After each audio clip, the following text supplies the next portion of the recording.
We begin the 4 today with the sudden death of the prime suspect in the 1982 Tylenol murders, James Lewis. Lewis, 76, was found dead in his Boston area home yesterday. Police say firefighters and EMTs responded to a report of an unresponsive person.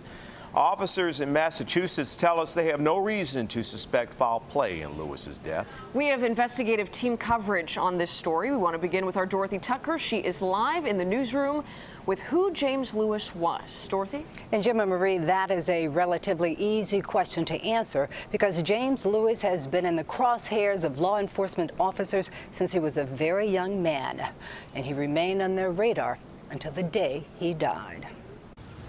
Carl Junction, Missouri.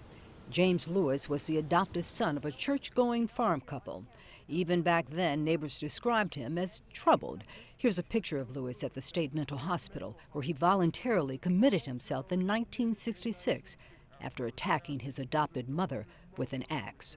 In Kansas City, 12 years after that attack, but 4 years before the Tylenol murders, in 1978, Lewis is accused of murdering and dismembering an elderly man. Suspect, James Lewis.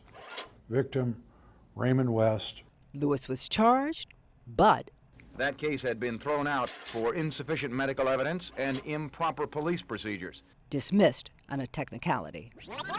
Fast forward to late September 1982. 7 people in the Chicago area died after taking Tylenol laced with cyanide. October 5th, a letter is sent to the manufacturers of Tylenol demanding $1 million to stop the killings.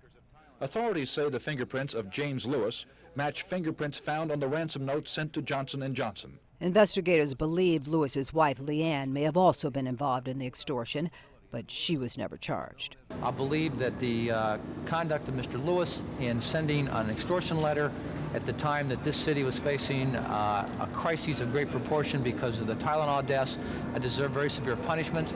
June 1984, Lewis is sentenced to 10 years for writing the extortion letter. That same year, he gave an exclusive interview to CBS 2's Mike Parker. Did you commit the Tylenol murders? I did not.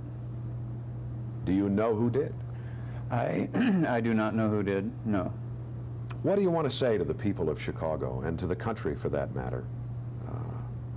How should they look upon James Lewis? How should they view you today?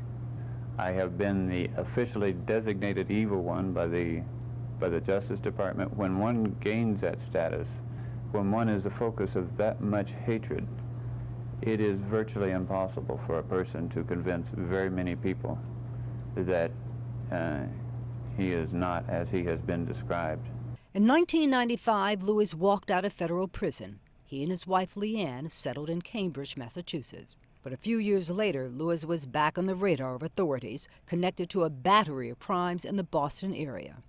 In 2004, Lewis was charged with rape and kidnapping. That case was dropped.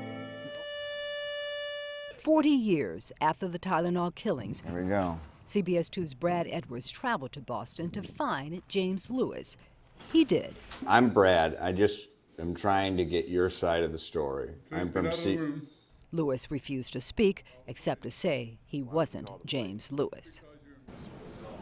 At one point back in 1984, during that interview from prison, Lewis indicated he would spend the rest of his life disputing the belief he was the Tylenol killer. When he was found dead yesterday, he was still considered a prime suspect. Dorothy Tucker, CBS 2 investigators. Jim and Marie. Thank you, Dorothy.